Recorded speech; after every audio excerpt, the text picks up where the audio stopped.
সবাইকে নমস্কার। আমার মাসিমণিদের, কারণ তোমরা বন্ধুরা বলতে না করেছো তাই মাসিমণিরা বলছি।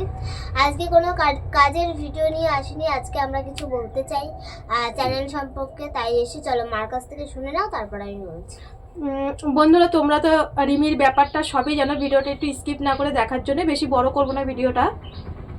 তোমরা রিমির ব্যাপারে সবই জানো। এখনও রিমির ট্রিটমেন্ট হচ্ছে, দাদু হাত জোর করে রেখেছে। তা হচ্ছে রিমির সেই তো ছোটোবেলার থেকে ওর ট্রিটমেন্ট চলছে। যখন রিমির 5 মাস বয়স, সবটাই জানো, নতুন করে কিছু বলার নেই। ও একজন থ্যালাসেমিয়া এখন বিএমটি, তার কতটা ট্রিটমেন্ট চলছে বা এখন কত যত্ন করতে হচ্ছে সবটাই জানো। আর আমি এখন একাই, ওর বাপি চলে গেছে, সবটাই জানো। আর যেটা বলেছিলাম যে রিমির পটির ব্যাপারটা, ওটা আমিই করি। হয়তো অনেকেই আছে শ্বশুর শাশুড়ির কথা বলতে চায় না, কিন্তু আমি একদম নিজের, উনি সামনেই রয়েছে, তোমরা জিজ্ঞাসা করতে পারো। আমি রিমির পটি পরিষ্কার করি, ওটা আমি বাবার নামটা এমনি বলেছি যাতে সে যেন খুশি থাকে। আমার ফ্যামিলিতে ওরা যদি খুশি থাকে সেটাই আমি খুশি। আমি কোনোদিনই, যদিও কোনো আমার সংসারের ব্যাপারে অশান্তি হয়ে থাকে, সেটা আমার মধ্যেই থাকবে। আমি কোনোদিন সোশ্যাল মিডিয়াতে আমি প্রচার করব না আমার শ্বশুরবাড়ি খারাপ বা এরা খারাপ, কোনোদিন এটা আমি প্রচার করব না। কারণ আমি আমার দুটো ফ্যামিলিকেই ভালোবাসি। আমি এই বাড়িটাকেও ভালোবাসি, ওই বাড়িটাকেও। কোনোদিন এমন পরিস্থিতি না আসুক, বা আমি আসলেও কোনোদিন এরকম আমার নিজের ফ্যামিলিকে অন্তত আমি বিক্রি করব না। বা রিমির বাপি বলো বা আমার শ্বশুরমশাই বলো, বাবাকে বলছি, বা আমার ওই বাড়ির ফ্যামিলিকে বলছি, আমি কোনোদিন বিক্রি করব না। যেটা থাকবে আমার মনেই থাকবে। মানুষ মাত্রায় সবার সংসারেই কম বেশি, বিশেষ করে বাচ্চা কাচ্চাকে নিয়ে অশান্তি বাঁধে। আমি যদি একটু রিমিকে মারি, একটু অশান্তি করে, মারি তো না কোনোদিন গায়ে, সেরকম কোথায় হাত দেবো, যাই হোক একটু মারি। হ্যাঁ, রাগ উঠে গেলে, মানে যদি বাইচান্স কোনো সময় পড়া না পারে, যদি স্যাররা একটু ওকে বকাবকি করে, তখন যে আমি এত কষ্ট করে তোকে পড়াশোনা করাই, তুই পড়িস না, যদি একটু পড়া না পারে তখনই মাথাটা গরম হয়ে যায়, যদি কথা না শোনে তখনই। সবাই তো একটু মারে, তো মানে বাচ্চাকে তো একটু শাসন করে, তখন বাবার সাথে একটু গন্ডগোল বাঁধে। তাছাড়া আমাদের মধ্যে অশান্তিতে সেরকম বাঁধে নয়, তখনই একটু বাচ্চা কাচ্চা নিয়ে অশান্তি বাঁধে। এটা সবার ফ্যামিলি হয়। তা বন্ধুরা, তোমরা রিমির যে আমার চ্যানেলের শর্ট ভিডিওগুলো, বাবা আর রিমি যে প্রথম আমার ইউটিউবে, অবশ্যই একদিন তোমাদের এটা বলবো ইউটিউবে জার্নিং কেন এসেছে, অনেকেই আমাকে জিজ্ঞাসা করেছিল, অবশ্যই সেটা বলবো। কেউ যদি তোমাকে অপমান না করে, তুমি কোনোদিন বড় হতে পারবে না। তো সেরকম ঠিক আমার ইউটিউবেও আসা জার্নিংটা ওরকমই হয়েছিল। কেউ আমাকে একজন অপমান করেছিল আমার বাড়ির উপরে এসে, তারপরে আমার ইউটিউবে আসা। আর অনেক কারণ আছে, অবশ্যই সেটা একদিন শেয়ার করব। তা তোমরা তো দেখেছো আমার ইউটিউবের চ্যানেলে রিমির কত বড় বড় চুল ছিল। তারপরে যদি যারা আমার নতুন সাবস্ক্রাইবার, তারা একটু শর্ট ভিডিওগুলো দেখবে, বাবা রিমি কেমন শর্ট ভিডিও করে। তারপরে রিমির বিএমটি করতে চলে গেলাম, সব কিছুই বন্ধ হয়ে গেল আমাদের জীবনে। আর তোমরা অনেকেই বলেছো রিমিকে আবার আঁকা শেখাও। অবশ্যই শেখাবো। 1 বছর হয়ে গেলে ওর যেটা যেটা ছিল, যেটা যেটা শখ জীবনে, মেয়ে সন্তান তাতে কি আছে, চেষ্টা করব, পারবো যে না এটা বলি না, চেষ্টা করব আবার ওর নাচ, ওর আঁকা, আবার কম্পিউটার, আবার সব কিছু চেষ্টা করবো। কিন্তু 1 বছর পরে সব কিছুই তো বন্ধ হয়ে গেছে। অনেকেই বলছো যে দিদিভাই ওর আঁকার হাত আছে। হ্যাঁ, আঁকার মাস্টারমশাই আমার বাড়িতেই আসতো প্রথমে, এখন ওদের বাড়িতে পড়াচ্ছে। আমরা সবসময় মানে যোগাযোগ, আমাদের সব মাস্টারমশাইদের সাথে যোগাযোগ আছে। তা রিমিকে আবার সবটাই চালু করব। কিন্তু রিমির জীবনে ইচ্ছা ছিল কি যে ও শর্ট ভিডিও করবে। তা এবার যেহেতু রিমির বন্ধ হয়ে গেছে সেটা, আর রিমি হচ্ছে একটা না দুটো চ্যানেল খুলেছে, মানে আমিই করি ওটা আর কি, রিমির নাম দিয়ে খুলেছি। আমাদের চ্যানেলের নামগুলো বলে দাও, আর স্ক্রিনশট তো অবশ্যই দিয়ে দিচ্ছি পাশে। এখানে স্ক্রিনশট দিয়ে দিচ্ছি। প্রথম চ্যানেলটা হচ্ছে কার্টুন চ্যানেল, সেটা হচ্ছে cartoon story, Rimi cartoon story বলে সার্চ করলেই আমার চ্যানেলটাই প্রথমে আসছে। আমার মার আর আমার ডিপি দিয়ে এখন স্ক্রিনশট দিয়ে দিয়েছে, রিমি কার্টুন স্টোরি। ওটা আমি হচ্ছে কার্টুনের ভিডিও দিই। বা যদি তোমাদের ভালো লাগে দেখবে, চ্যানেলটা সাবস্ক্রাইব করে আমার পাশে থেকো। যেইভাবে ব্লগ চ্যানেলটা সাবস্ক্রাইব করে ভিডিওগুলো দেখছো, পাশে রয়েছে, ওইভাবে আমার কার্টুন চ্যানেলটাও দেখো, পাশে দেখো। আর যারা শর্ট ভিডিও দেখতে ভালোবাসো, একটা শর্ট চ্যানেল, মানে মায়াও করে আমিও করি। আমি হচ্ছে এটা হচ্ছে এখানে স্ক্রিনশট দিচ্ছি, রিমি রূপা শর্ট। এবার আমি বলছি, দেখো তোমরা রিমির আগের শর্ট ভিডিওগুলো দেখবে আর এখনের শর্ট ভিডিওগুলো দেখবে। আমি তো স্ক্রিনশট দিয়ে দিচ্ছি।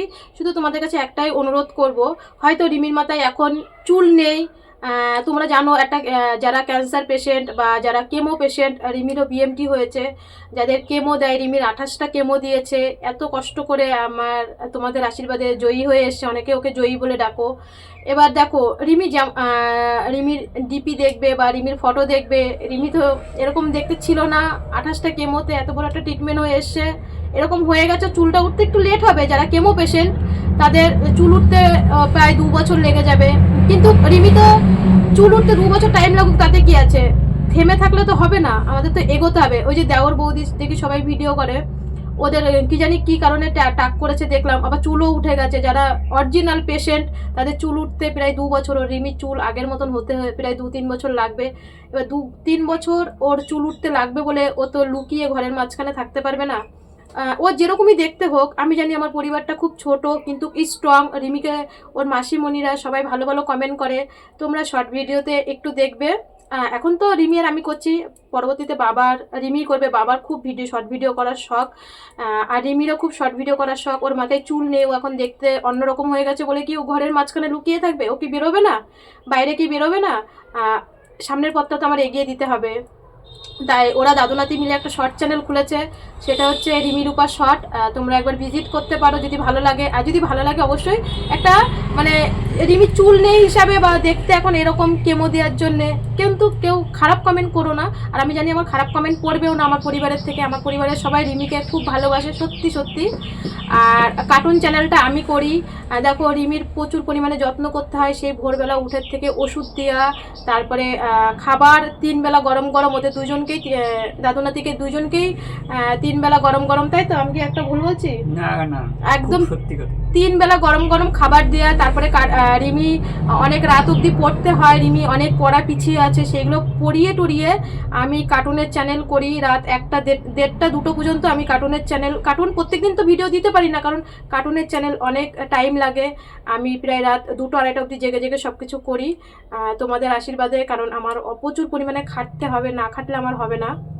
ওষুধেরও প্রচুর প্রাইস, তার জন্য এটা যদি করতে পারি। এবার দেখো রিমির এখনো প্রচুর ট্রিটমেন্ট চালাতে হবে। এইবার যাবো প্রায় 54,000 টাকা, আবার 3 মাস পরে যাব, ভ্যাকসিন দেওয়া অবধি আমার প্রচুর টাকা খরচা। তারপর হয়তো 1 বছর হয়ে গেলে তারপর ওষুধের খরচাটা কমবে, কিন্তু ট্রিটমেন্টটা চলবে। ওষুধের খরচাটা 1 বছর অবধি আমার প্রচুর পরিমাণে, প্রায় এখনো 1 বছরে আমি 1.5 থেকে 2 লাখ টাকা ধরে রেখেছি। ওর ওষুধের খরচাটা লাগবে। এই প্রথম 1 বছরটাই আমার মাথার উপর দিয়ে ঝড় যাচ্ছে, আর আমি এই অবধি ঋণ হয়ে আছি, তোমরা সবটাই জানো। রিমির বাপি আজকে বাড়ি ছেড়ে চলে গেছে, বাইরে চলে গেছে, সবটাই এখন আমার একার উপরে। আমি রাত 1:30 2টো অবধি এডিটিং করি, মানে কার্টুনের চ্যানেল সারা রাত জেগে জেগে করি। তারপরে ভোর 4টে 5টায় না উঠলেও 6টায় উঠে পড়ি। যেদিনকে ঘুম ভেঙে যায়, রাতে সারা রাত ঘুম হয় না, 2-1 ঘন্টা ঘুমাই, রাত্রে উঠে যায়। কারণ রাত 1:30 অবধি, 1:30টার সময় সারা রাতই লাইট জ্বলে, লাইট বন্ধ করি না। 1:30টার সময় তো আমি শুই এডিটিং করে।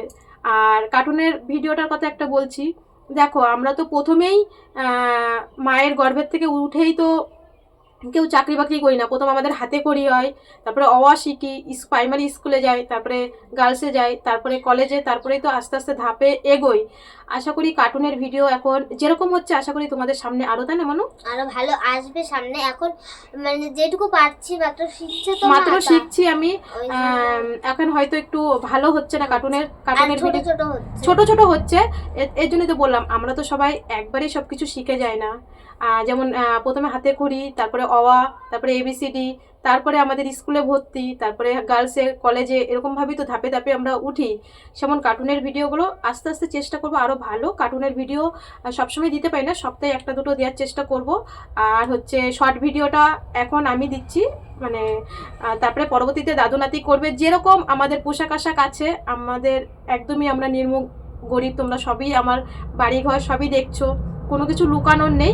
আমাদের যেরকম পোশাক আশাক আছে, হয়তো আমাদের ভালো পোশাক নেই, আমাদের যেরকম আছে সেরকমই দাদুনাতি করবে। তোমরা দাদুনাতিকে একটু সাপোর্ট করো, তোমাদের কাছে এটাই তোমাদের কাছে চাই। বলবো যে আমাদের চ্যানেলগুলো ভালো থাকলে সাবস্ক্রাইব করে পাশে থেকে, যেমন ব্লগ চ্যানেলটা সাবস্ক্রাইব করে পাশে আছো, সুন্দর সুন্দর কমেন্ট করো, কমেন্টগুলো পড়লে খুব ভালো লাগে। আর যেমন ব্লগও দেখো আমরা প্রথমে সেভাবে করতে পারতাম না, আস্তে আস্তে শিখেছি। প্রথমে থাম্বনেল ভালো হতো না, এখন আস্তে আস্তে শিখছি, আরও শিখবো। কার্টুনের চ্যানেলটা ওরকম এখন একটু খারাপ, মানে খারাপ বলতে হচ্ছে আর কি, প্রথম শিখলে যেরকম হয়।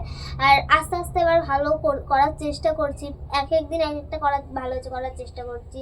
তো ভালো প্লিজ আমার চ্যানেলটা সাবস্ক্রাইব করে পাশে থেকো তোমরা, আমার কার্টুনের চ্যানেলটা। আর শর্টটা আমি তো ওখানে স্ক্রিনশট দিয়েই দিলাম।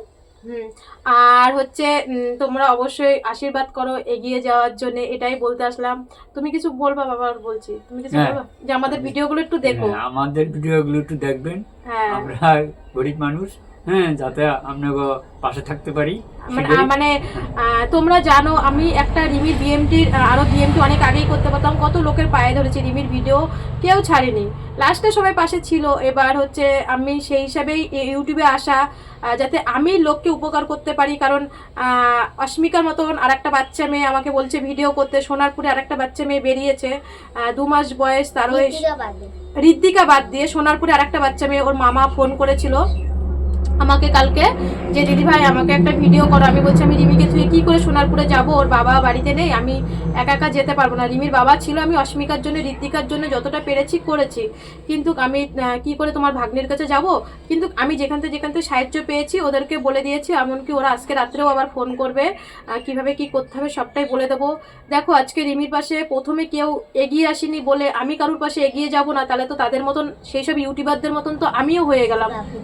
শুধু রাখি একটা প্রথমে ভিডিও ছেড়েছিল, তাও ফেসবুকে, আর হচ্ছে কেউ ছাড়েনি আমাদের ভিডিও।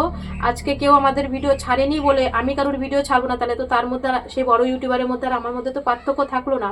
আমি যেন তোমাদের আশীর্বাদে, আমি যেন মোটামুটি বাচ্চাগুলোর পাশে আমি যেন থাকতে পারি। বন্ধুরা আজকে এইটুকুই বললাম, আর ভালো লাগলে অবশ্যই চ্যানেলটি, আজকে যদি চ্যানেলে কেউ নতুন হয়ে থাকো অবশ্যই সাবস্ক্রাইব করে পাশে থেকো। আর যে শর্ট চ্যানেলগুলোর কথা, এই কার্টুন চ্যানেলটা, শর্ট চ্যানেলটা প্লিজ সাবস্ক্রাইব করে পাশে থেকো। হ্যাঁ, আর কার্টুন চ্যানেলটা, শর্ট চ্যানেলটা সাবস্ক্রাইব করে পাশে থেকো। আর ভালো লাগলে অবশ্যই একটা কমেন্ট করো।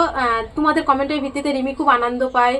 রিমির যে মাসিমণিরা বলে যে হচ্ছে রিমি যে আমাকে কোলে নেয়, সবসময় কোলে নিতে আসে, সেই আনন্দটা ওরকম ওই দেখো ওইভাবেই সবাই কমেন্ট করো। আর যতটা পাচ্ছি সংসারের জন্যে, দেখো রিমি সব কিছু মানে গুছ গাছিয়ে পড়াশোনা দেখে তারপরে আমি কার্টুন চ্যানেলটা করছি। হয়তো সপ্তাহে 2টো ভিডিও আসবে, তাই তো বাবা? সপ্তাহে হয়তো 2টো ভিডিও আসবে তো 2টো, হ্যাঁ 2টো ভিডিও আসবে সপ্তাহে। আর ভালো লাগলে একবার ভিজিট করো। আজকের মতন এই পর্যন্ত টাটা করো। কালকে নেক্সট ভিডিও আসছে, ততক্ষণ তোমরা সুস্থ থেকো, ভালো থেকো, আর পরিবারের সবাই খেয়াল রেখো। কালকে নতুন ভিডিও আসছে। Bye bye.